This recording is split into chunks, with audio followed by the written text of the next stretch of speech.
TGNARLEY till I die. Mic check 1, 2 to the 3, 4, 5. Nick Tunes up next with the broadcast live. What's up, Grommet Vommit, brought to you by JB2 and Duke. And for today's sponsors of the show, we got Coastal Edge and we got Blackstrap. Use promo code JB2 SuperGrom23 to get 20% off your order. We also got DeVille Skate Shop. Yeah. And we are going to do this thing where you can win 4 free Myrtle Beach Am tickets. All you have to do is go follow Tansey Fam on Grommet Vommit on Instagram. And if you do, you can get a chance to win 4 Myrtle Beach Am tickets. So make sure you go and follow Tansey Go do Fam that. and Grommet Vommit. What am I doing? All right. Well, yeah, you got that. Yeah. And from where I am right now, I am in Snowshoe, West Virginia, and I'm at my friend Jared's house, and there's a little foundation right there. You guys can, foundation right there. You could scan the QR code, and you could donate because Bobby, the Bobby Magini Foundation.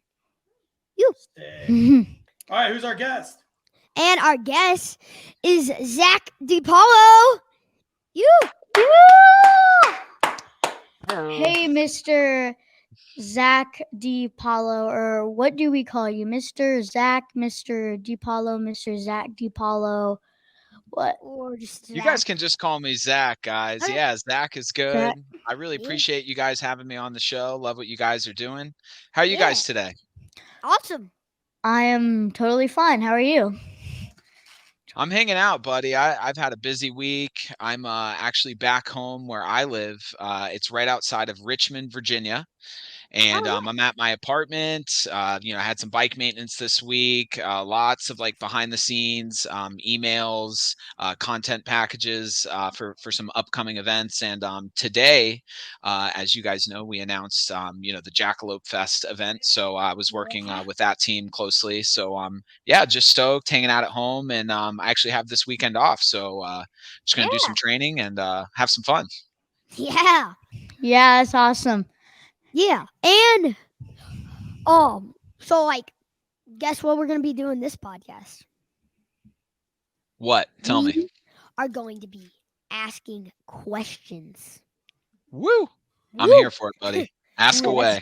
That sounds fancy. That fancy. sounds so fancy. So very fancy. Very. Okay. So how did you get into extreme dirt bike riding? Right. So actually, I was about your age. I was 9 years old, and I got a dirt bike, and I had always rode BMX and mountain bikes, so I knew that I really loved riding, 2 wheels. But something about the dirt bike, like even that first day, I wound up jumping it a little bit and riding trails, going to some of the local like motocross spots. And I think I did really well my first, few times. And it was just the most fun I had ever had in my life. So I fell in love with just riding dirt bikes right away. Yeah. So then, I mainly rode on like the power lines near my house, trails. We didn't really have the money to go to, amateur races every weekend. I might hit, I don't know, 3 or 4 races a year in different districts when they were close. I'd always do well at the races, but to be honest, I always found myself going to practice days and just whatever the biggest jump on the track was, I would just go jump it over and over again and like cut the track to come back. And, I was practicing heel clickers and no handers and knack-knacks. And, Nice. so I guess that was kind of like the first time I was doing tricks, and I didn't really even think anything about it. It was just having fun. And so then actually getting into freestyle motocross as a job, I'll tell you what, kids, this is like a really deep lesson too, because I got out of school. I had great grades, advanced diploma. I was set up to do whatever I wanted from that point. I wanted to make some money, so I worked at a car dealership set records there. My first month, I got promoted to an internet marketing position. Oh, nice. And they made a corporate change to all these locations where essentially I went from like getting paid well on like commission to an hourly job with a bunch of us. So it kind of hit me hard. And I realized like, man, you can really pour yourself into a job, and it doesn't necessarily pan out the way you think. And I kind of had this epiphany where I'm like, man, if I'm going to pour myself into something, I know my level of effort and passion for being successful in life, like I may as well go do the thing I really want to do. So that day, losing that job and walking away from it was like probably the worst thing that had ever happened to me at that point. I was so upset, but looking back on it, I could have stayed down and upset and focused on that, but I just took the right turn. I went straight home. I got on Google and I typed in East Coast Freestyle Motocross, and I found Behind Bars FMX. This guy out of Pennsylvania, his name's Casey Higgins. He was one of the OGs of the sport. Yeah, first he was riding Dew Tour, first guy to do FMX on a 4-stroke on like a 426, Yamaha back in the day. And that dude's a legend. He shreds. He retired a few years ago, but he taught me a lot. And, I went up there, rode my first day at full gap to dirt, learned a few tricks. My second day riding, I was learning bar hops, crashed and broke my collarbone. So it was never an easy or automatic path. I just kind of never gave up. And, once I got a few shows for pay, like fairs and, a truck, drag race and different smaller events, and I was getting money for it, I was like, man, getting paid to ride my dirt bike is a whole other level of happiness that I didn't really know existed. So from that point on, I was sold. I knew that's what I was going to do. Yeah. Wow. That's awesome. I know that was a lot, but that's the story. A lot to take in. I know. I just didn't quit, man. It's what I wanted to do. Sorry, what were you saying, buddy? I have another fancy question. Fancy. Let's hear it. Okay, you got fancy. I think all the fans want to know this. Tell us more about the broken neck. Sure. So actually like a month ago, I finally posted a crash video from 2014. And if you want to read the whole story, you can go to that post and read it. But basically, I had just done a whole tour at full gap. These were kind of like more homemade ramps that we ran like maybe 10 feet shorter because it was a really steep ramp. I'm sure you know from surfing, snowboarding, skating, the radius of the kicker you're hitting changes how you hit it. You don't hit a half pipe the same way you hit a roller. You know what I mean? Yeah. So that ramp, I knew you had to come in really slow. Some issues with it coming down to the event with the axles and stuff got it there late. And I kind of had a choice where I could either practice in front of the crowd, which I knew I needed to do because it was such a weird ramp, or I could just blast it and go right into my tricks. But I didn't like practicing in front of people because I want to look good, but I knew I should, and it was my show. So I kind of let my ego get in the way. Like I knew to be safe, that's what I should do, but I didn't want to look dumb. But like I crashed and, I just broke 5 bones. I didn't finish the show. So I'm sure people would have much rather watched me practice and jump. So that day was a major lesson. Yeah, I broke my neck, C7 vertebrae. I broke both my arms. I broke my collarbone. Plated and screwed, broke my ribs, had some internal bleeding. I think that's all of it. But yeah, it was rough. It was definitely going to hell and back. It taught me a lot. And I feel like I had a new appreciation for life and freestyle motocross after it. So that's kind of the positive I feel like I got from that lesson of that story. Oh, and as far as the neck, it was a bad time.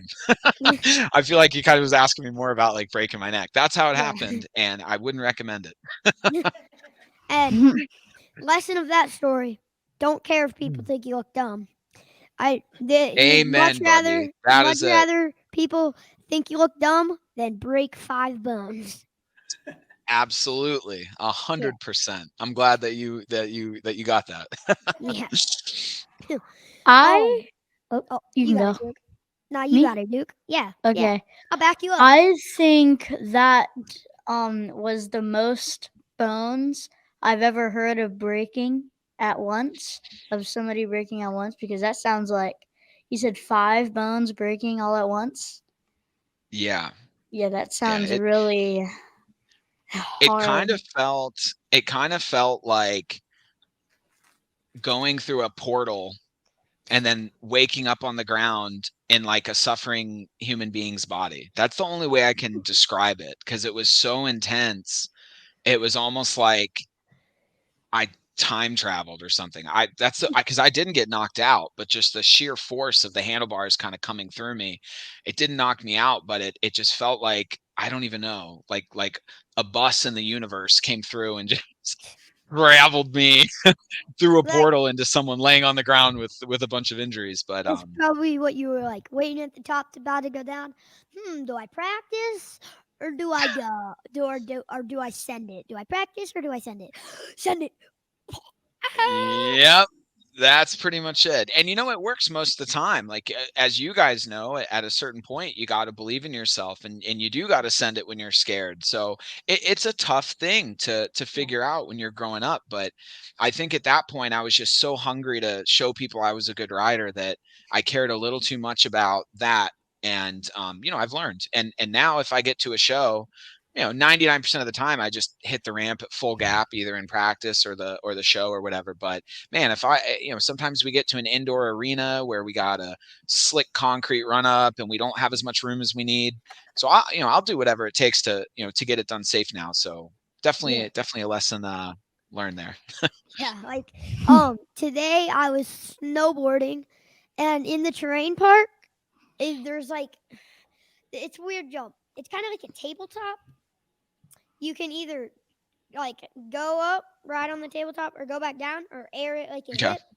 Or you can, because there is a landing, so you can jump, gap it, and hit the landing, which is really boost hard. The whole thing. Yeah, which is really hard because it's like a 30-foot gap or something. I don't know, maybe a little less or more. But like today I tried it. I tried it my first try. I got super close, like I almost cleared it. Like just the back of my snowboard just hit the knuckle just a little bit. But then my second try just glided right over. I went, woo! Awesome, dude. Congrats. That sounds sweet. I love snowboarding, man. I'm just not great at it, but man, I have fun going out there. And I think for the amount of times I've gone, my buddies say I'm pretty good, but I really just, it's something magical about just going down the mountain towards the end of the day. You've had fun with your buddies and just looking out into the night sky. Like snowboarding is really one of my favorite things in the world to do. Freestyle motocross, snowboarding, skydiving, like those are the things I live for sure. Yeah, it's awesome. And the things I live for is surfing, skating, snowboarding, eating, and sleeping. All the shred. Oh, dude, I love. Don't get me wrong, I love me some food, man. Food and music, man. It was definitely some of my first loves there. Yeah. What do you like to eat, JB2? What's your favorite food? And you too, Duke. Oh well, steak or blackened tuna. But if it's like at a place that doesn't have that, then I'll get like chicken and fries. Yeah, I'm a steak and salmon guy a lot, so that makes sense. Duke, what about you, buddy?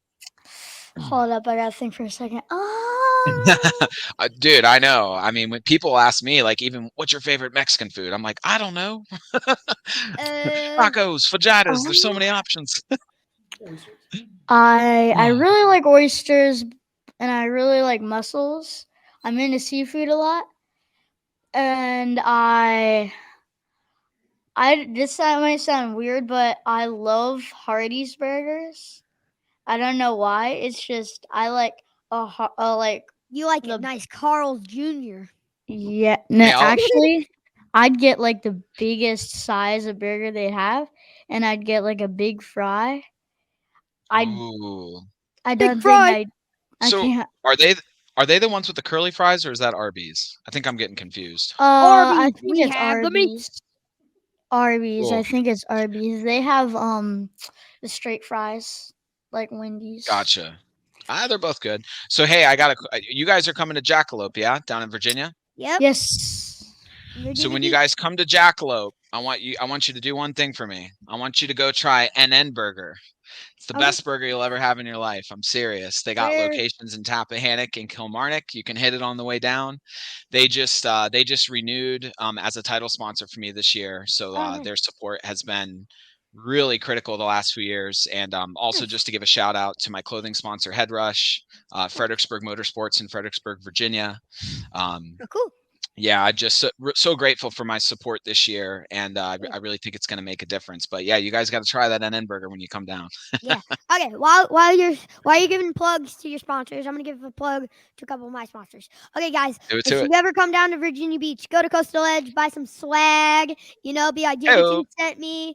Be like JB2 sent you, and then after you get whatever you want from Coastal Edge, go try out that new skateboard on the ramps there, and then after you do that, go to get lunch at Zero Subs Oceanfront, and then after that, hang out with your friends for a little bit, then go get some Chicho's Pizza.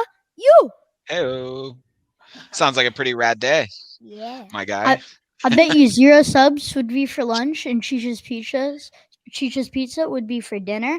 Ain't that what I said, boy? Boy, I thought you were just going like 10 seconds. I'll eat a lot more. But I thought you mean like I'll just eat it all at once. Oh, now that would be a challenge. Mr. Zach DiPaolo. I know it's Mr. not. Zach. You just call me Zach. Yeah, I'm Zach. What's up, boys? All right. The narrator. I heard you were a ninja warrior sort of person. Warrior? Yeah. The last 2 years I competed on American Ninja Warrior. It's a contest on NBC. Yeah. It's like an obstacle course essentially that you run through, and man, it's really gotten harder as the years have gone on. Like, I was a fan of it back when I was a kid, and would just watch it after school at home.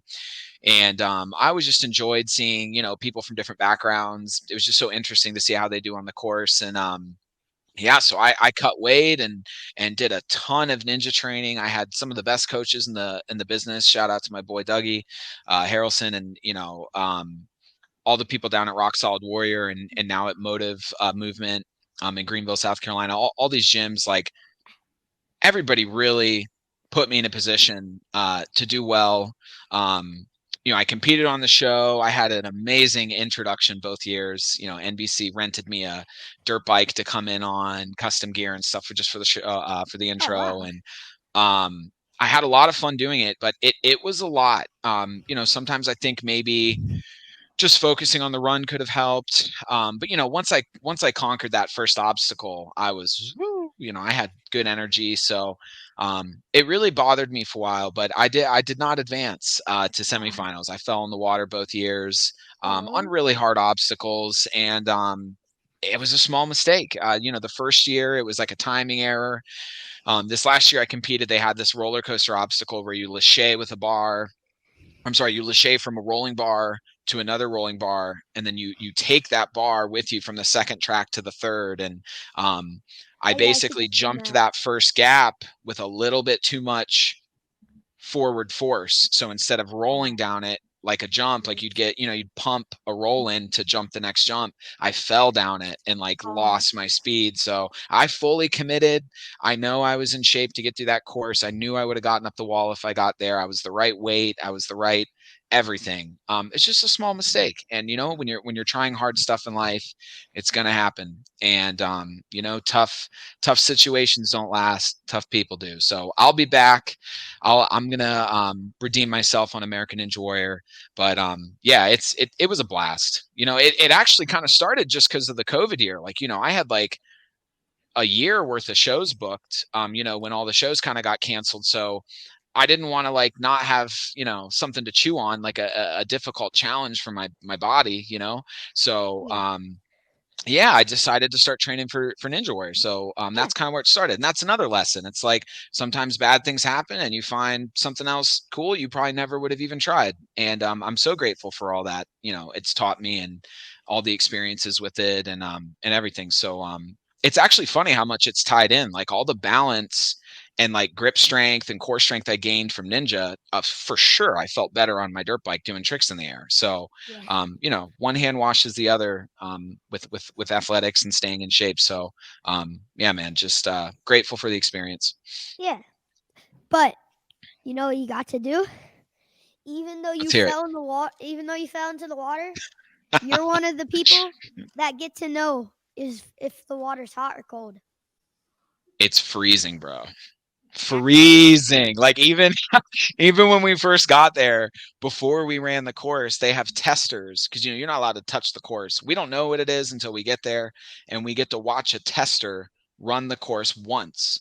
And like, dude, like the testers were struggling with the course. We're like, oh god, like this was not looking easy, you know. And then we dipped a finger in the water to see if it was cold, and it was like ice cold. And we're like, okay, great, cool. Don't fall. Are testers allowed to do the Ninja Warrior contest? They shouldn't be, because like no, you're right. Exactly. The testers are oftentimes really good established ninjas that have been on the show for years, or whatever, gymnast, you know, parkour athletes. So they're like exceptional athletes. That's why they're testers. And like, I think they're, you know, paid to be there and stuff. Like they have their own thing there, but no, the testers cannot compete on that year. You're correct. That's a cheat code right there. I'm a tester. I'm entering. I already know what the course is. Like, yeah. Ready to go. Yeah. You got the answers already. Oh, I definitely could have gotten through that obstacle I fell on a second try, you know. And that's the thing, is like, even when we're training, when I'm watching the best guys, you know, Brett Sims, Bob Reese, these guys I train with down at Motive 2, it's like they don't always get the new obstacles first try. Like, you know what I mean? Because even if you have the skill and the ability and the strength, like there's often just like little things you wouldn't think about, like, oh, you got to have your knees a little farther ahead of you when you grab it, or you peel off because you're, you know, just little things. So it's just a tough sport. And like I think I said this earlier before we started the video, but it's like, it's fun, but it's hard, because even when it's going well, it's really painful. Because like, I mean, you go do ninja training for a few hours, like your palm, I mean, my palms are usually bleeding at the end. So it's a gnarly sport. But yeah, man, I'm stoked to be back on my dirt bike, you know, riding in front of huge crowds, doing you know, my center core passion with freestyle motocross. And yeah, this year is just looking so awesome, man. I'm stoked. Yeah, like it's also really crazy because I do like a monkey bar. It's not even that long. It's probably from like where I'm sitting to that chair over there. You can't see it, it's off camera, but like I'll take your word for it. I get done with it, like my hands are all red and they have a bunch of blisters on them.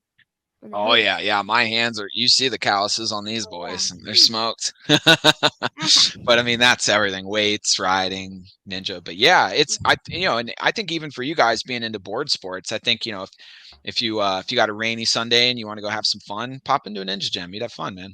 Yeah. Hey, Miss. Oh. You can still surf when it's raining. You already get wet. Okay, that's fair. I didn't consider that. One of them. Be like, maybe this, eeny, meeny, miny, mo. Hey, Mr. Zach. What Yes, do you think your favorite place to ride your dirt bike is? Oh man. See, that's really hard, because I've been so many places domestically and internationally that the crowds are just there for it. They're passionate, they're screaming, they're stoked.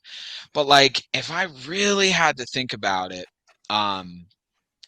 like, I don't know, something about the South, like South Florida area, anywhere down by the beach. Virginia Beach is going to be insane. But like when I rode shows in Miami a lot, man, the culture down there, like they just went insane for the dirt bikes.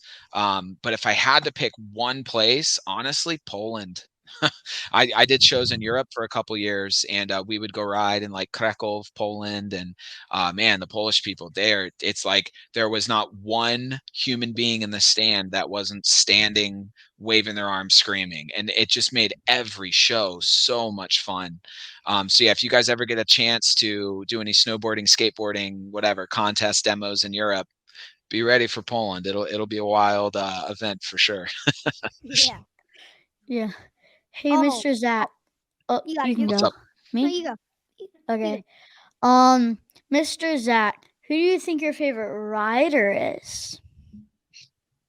Oh man, I should have known you were going to ask me this. I should have thought about that. Dang it. That is tough. Holy smokes, man.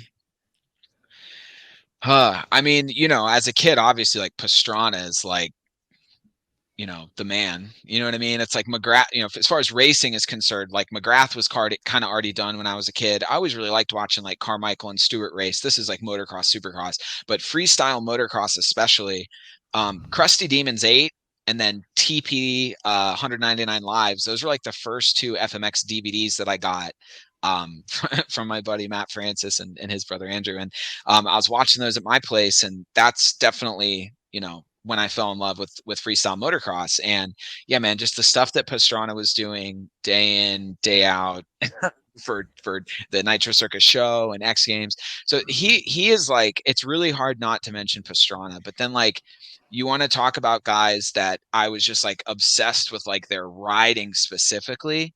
Like then I talk about like Mike Mason, actually one of my good friends now, Derek Berlew. Like when I was younger, I would see like, flips were everything back then. And I thought flips were cool, but the guys that could do the huge holy grabs or the big sideways whips and just had style for days. Those are kind of my favorite riders too, man. So, that is a really, really, really hard question.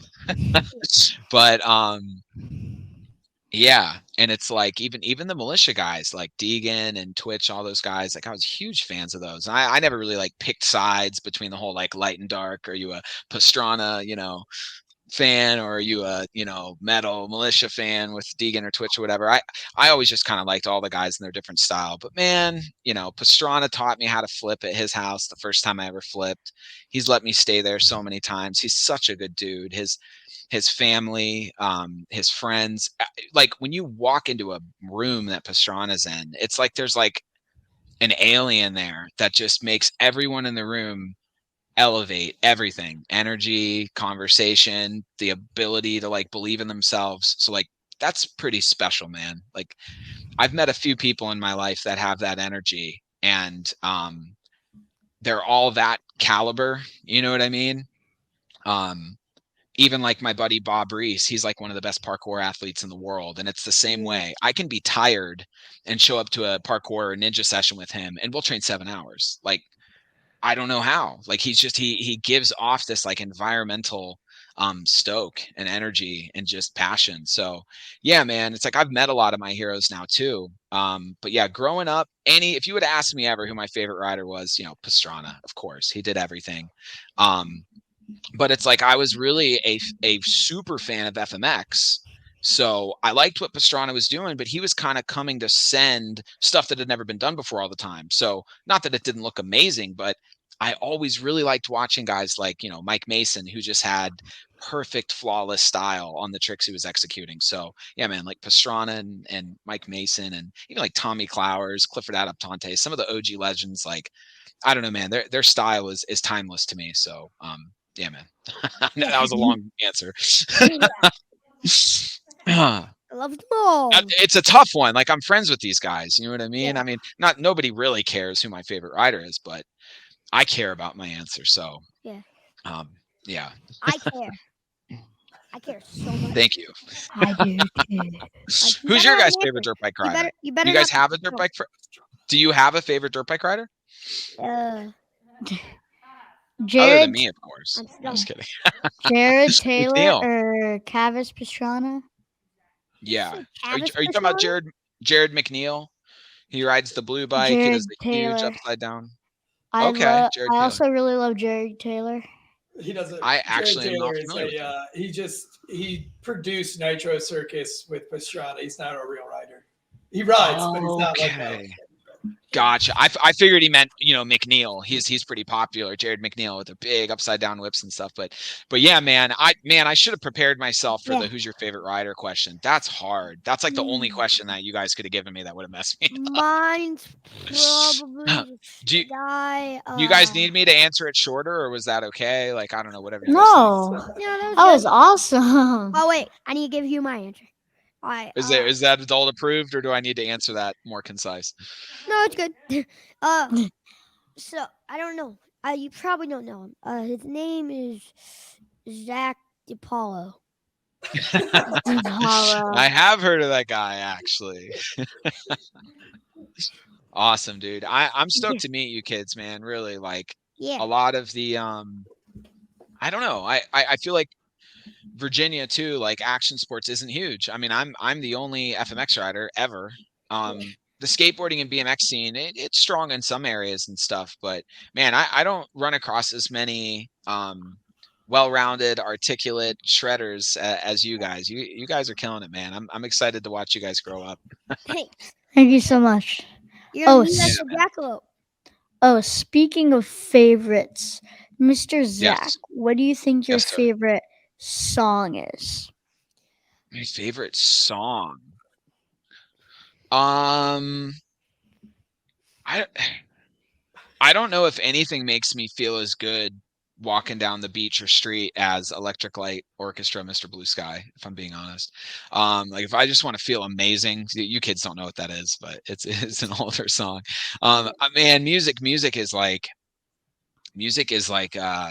probably my strongest passion. Like, not over FMX, but I'm saying like music was something I was deeply in love with, like, from a very young age. My family and friends and everyone growing up, music was the thing. You know what I mean? So I feel like I'll end up getting back into music in the next few years. Not till I'm done with everything I want to do in FMX, but yeah, I think I'm gonna go with that. Mr. Blue Sky. I'm just feeling optimistic and happy about life. So we'll leave it at that. But if you gave me a genre, I could give you a song in every genre, but we'll do that next time. I'm dancing to Mr. Blue Sky. Hey. It's a good song, man. It's old. I don't know if you kids will like it, but man, it's just a good vibe. You've probably heard it. Did you kids see Guardians of the Galaxy too? Yes. Sweet movie, right? I'm stoked for the third. Well, do you remember the beginning of Guardians of the Galaxy 2, where there's kind of like happy music playing? It's like dun dun dun dun dun, and it's like all this action war scenes. That song. Yeah. Anyway. I don't really remember it. Guardians of the Galaxy might be my favorite superhero. I love Deadpool though. Dude. Okay, Deadpool's cool. Second one was all right. First one's great. But no, I had never, when I was injured for months at a time, I watched tons of movies and shows. Obviously, thanks to things going well, I haven't been hurt in a while, so I haven't been watching a ton of TVs and movies in my free time. I've been too busy. But last year, I was at a show in Indiana, and one of my friends I met out there said something about Guardians of the Galaxy, and I'm like, yeah, what is that? Some like side superhero thing. I didn't really think it was like anything worth watching. And then I sat there and watched the first and second movie, and like, I'm hooked. I'm stoked for the third one to come out. So I think it's pretty soon too, in like a month or two, something like that. You guys are probably wondering why I was just waiting. So we got some fans that were just off camera. We got some fans. They were like, yeah. You got some fans? What? Where you're at in West Virginia at Snowshoe? Yeah. I love that place. I did a downhill race there years ago. With my ex-girlfriend and her family. At Snowshoe, yeah. Oh, okay. I got second. Cool. I did pretty good. It was it reminded me a lot of motocross, but just really hard and painful. But it went well. Yeah, good job. Thanks, bud. I did Birmingham. It was like, I'm pretty sure 15 and under, and I got fourth. Dude, that is awesome. That's wild. So and that's a big, like, that's not the same as like, I don't know, a 16 or 17-year-old beating an 18 or 19-year-old. Not to discredit that if it's happened, I don't know, but it's but 12 to 15, that's a way bigger gap. Like, even though it's a few years, the biggest that's gap awesome, dude. Even bigger gap is 9 to 15. Me. Yeah, man. You should feel good about that. First, second, and Oh, third. I'm sorry. were- I forgot you're not. Sorry, I got your age wrong. You're good. But next time I'm gonna call you out. But yeah, Spicy.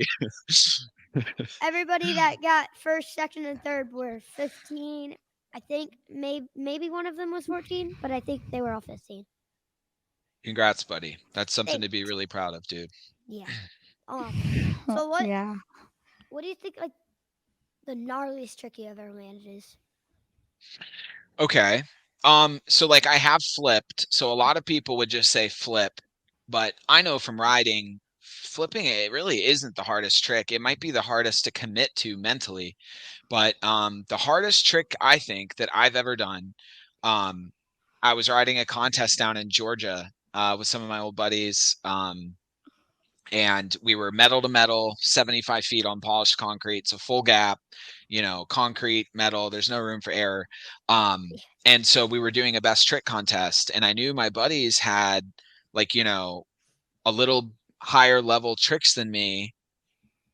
And then one of the guys was flipping. So I'm like scratching my head, like, man, I want to do good. I was like, whatever, 21, something like that. And so I hit the ramp and I did a one-handed heart attack. So it's like a vertical handstand, okay, on the dirt bike. And I have one arm behind me.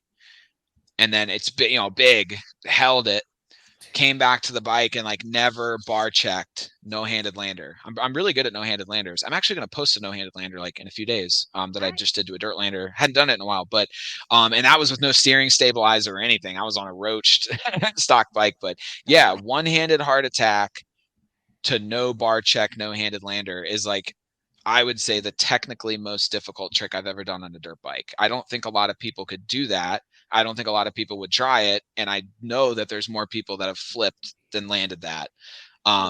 But man, I got my eyes set on a lot higher stuff this year. I've kind of rode careful.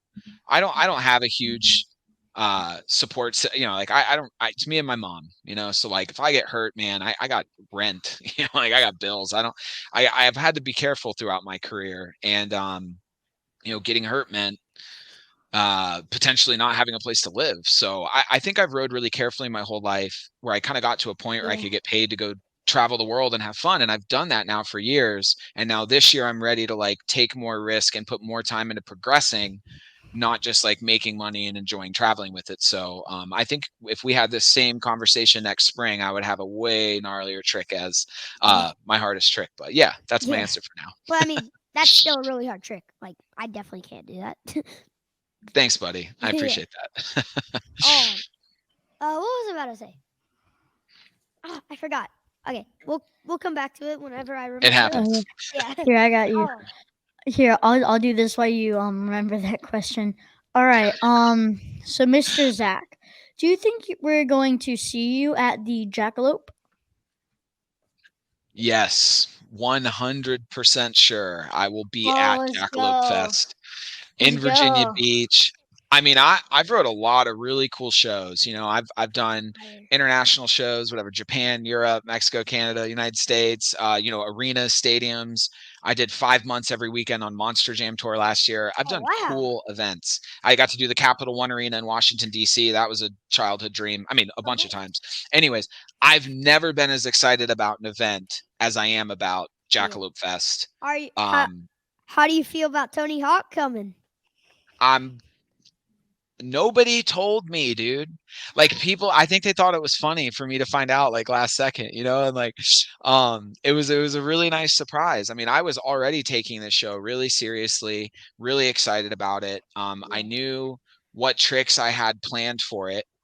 I knew I wanted new tricks. I knew I wanted to do my first 75-foot backflip show at this show. And that's not anything I've announced. So it's the first time I've actually ever said that on this. So yeah. And then once I heard Tony was gonna be there, man, again, like Pastrana or Bob Reese or these people I've met, literally just the mention of his name changes how I feel about how I am right now, how I feel about the event, my plans, everything. I got this jittery, happy, excited feeling in me when I heard Tony's gonna be there, and I'm like, man, I think I'm gonna ride the Friday show if Tony's there, he's getting the best show I've ever rode. But my point is, I might call out Saturday and be like, hey, listen, if Tony comes over here and he's watching one of the FMX shows, which he may be watching all of them anyways, I don't know. But point is, if Tony comes over, I'm going to try something insane. I have a trick in my head that I've wanted to do for a really long time. Only a couple guys in the world have ever done it.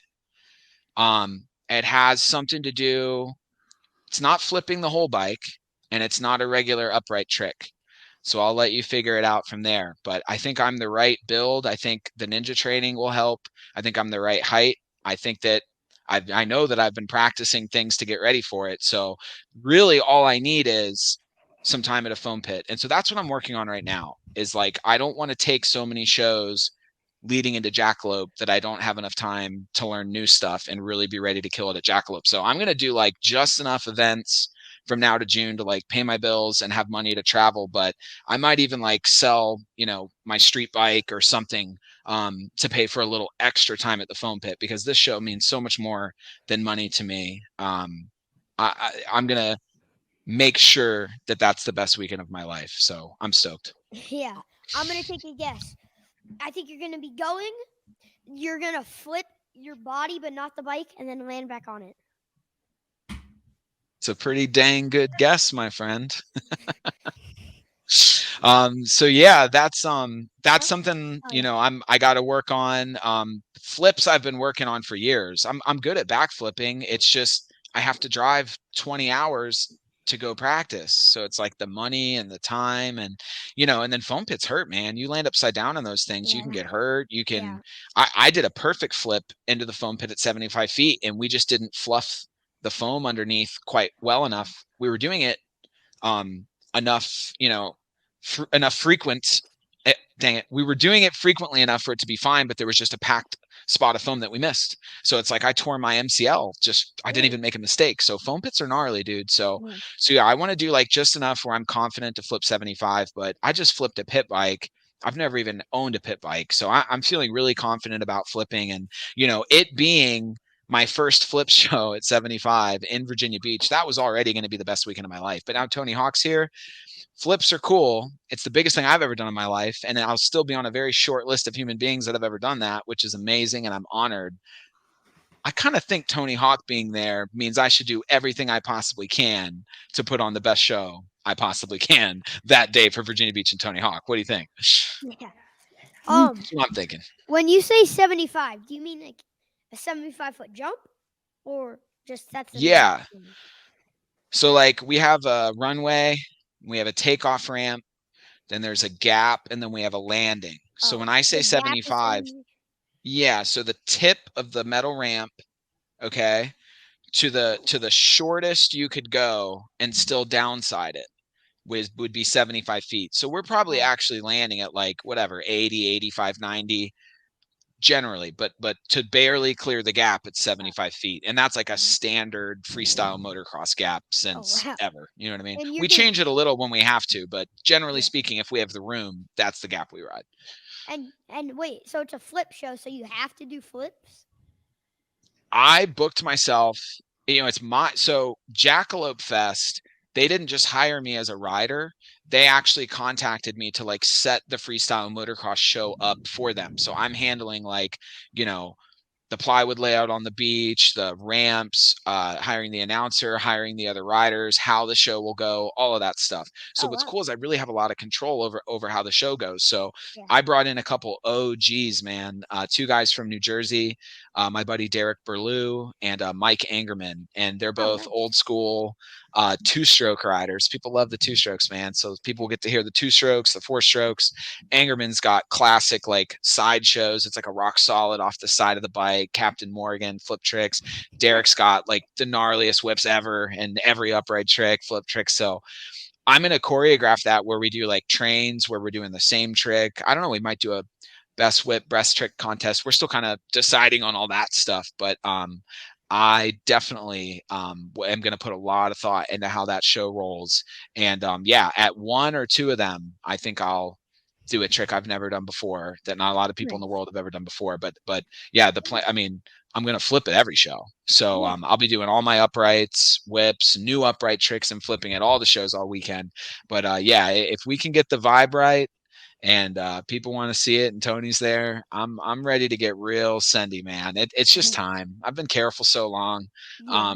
I'll be happy no matter what, and I think I'll land it. So yeah, man, just beyond stoked. And I'm gonna be skating with Tony Hawk also. Does that even feel real to you to say that? Isn't that crazy? Yeah. I think Okay. I am too.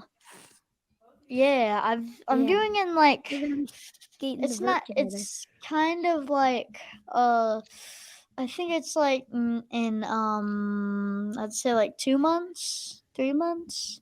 Like Were you talking about the jackalope? Yeah, it's Yeah. June 2nd, 3rd, and 4th. So yeah, a little bit more than 2 months out.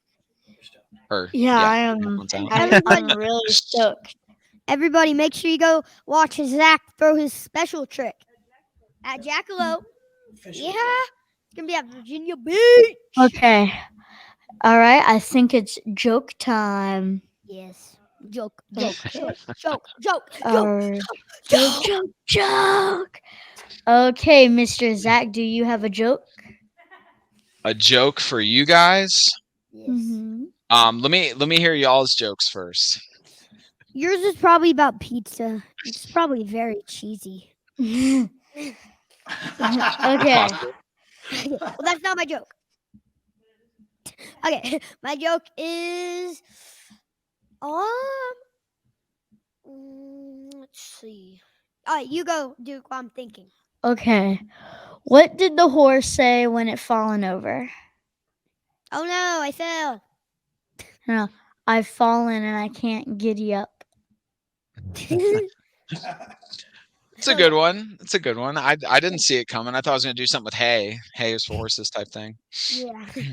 Okay. All right. Mine is. All right. You go, Zach. I don't know. I can't think of one right now. I'm sorry. Oh man. Man, dang it, your dad. he prepped me for this too. All right. If you don't have one already, I just got one. All right, tell me, bud. What does sushi A say to sushi B? What? Wasabi. That's good. That's good. That's good. I like that. That's good. Good stuff, man. I love sushi. Wasabi. Do you kids like sushi? Have you guys tried sushi yet, or are you just Yes, just talking? my parents are crazy about it, and I happened to try it when I was like 3, and I love it. It's kind of I love it. What's your I favorite love sushi roll that you've had? I don't know. Well, because let me think. the only kind of fish I've ever eaten is tuna, and I don't know. All right, kids. But I don't What do you call a sleeping cow? Hold up. Bulldozer. Haha. Bulldozer. Or wait, I think cows are female. I don't know, man. I never claimed to be a comedian, all right? So you can't hold it against me. Neither did I. None of us are comedians. Oh man. But just my face is what a comedian would be roasted. I'll leave the roast off. Well, no light roasts today. We'll get you next time. Good. All right, thank you. Wait, hold on. Wait, I got one more question. How do you overcome your fear? Yeah. Overcoming fear. Yeah, that's definitely been, it's not anything I think that you figure out all of a sudden at once. I think it's something that takes kind of constant work, like anything, a relationship, a job, passionate career, whatever. It takes constant work. You never have it fully figured out, but I think like you always believe yourself. Okay, let me explain what I mean by that. Like if you know inside that you've been not training, not working out, or whatever you're doing to prepare for the thing that's making you scared. We'll say freestyle motocross in this instance. So like if I'm training and I have good habits and I'm treating myself well and I'm taking good care of my bike and I'm thinking about stuff like, my accident that I've learned from, the fear is just so much less because you know that you've prepared. So I think in the past, I would get a little too caught up in having fun and being in a new city, going out to have fun with friends and partying. And it's like, I'd kind of slack on preparation. So I think when you know that you've done the work and you've prepared and it's your craft and it's something you're passionate about, that puts you in the best situation possible to minimize the fear. But then at some point, and I feel like this is a multi-point epiphany that I've been reminded of throughout my life. It's like your best chance of doing dangerous things safely is without worry, is without fear. So at some point, you just got to make the deal with yourself. And I made the deal with myself. And it was basically like, do I want to keep doing this? If it's no, because I think it's too dangerous, then don't do it. But if the answer is yes, Then do it. then I can't be scared once I show up to the ramp. Right. I selected yes. Yes, I believe in myself to do this. So don't forget that when it's time to actually do it. You don't have to do this. You get to do this. You know what I mean? Like in the words of the great Harry Bink, it's like, it's a lot in your head, man. It's just how you're thinking of it. If you're there and you're excited to be there and you're doing what you love and you've prepared, there's still going to be some fear there, but it's going to be manageable. And you make that deal with yourself before you go and you say, listen, I want this to go well. I'm going to just eliminate the fear and do it like I know I can do it and kind of play it like a video game. Don't overthink it. Don't stress it. Just do it, but that comes with putting in the work. So it's complex, man. It's not just like a one answer thing. Work, belief in yourself, realizing that fear and worry only hurt you, and then executing. Yeah. And my first time I ever dropped in the vert at Mount Trashmore when I was 6, I got up there, we got there, my dad was like, okay, buddy, you want to pump it out first? I was at the top, I was like, get your phone out. I went, I dropped in, I did everything fine. Just my legs were too short, so this was the ramp. So I didn't hit it. I dropped in, I went, no. It just fell straight to the Well, glad you made it through that, dude. I've dropped into some half pipes on skateboards, probably not that tall, but I know it's a full send. Like when you don't know it and it's your whatever, you're learning it. That's a send. So yeah, I know that firsthand.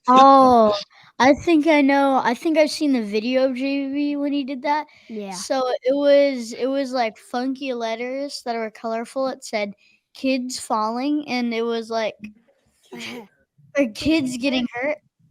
It was like They made the Instagram channel. yeah, it looked like Skylar.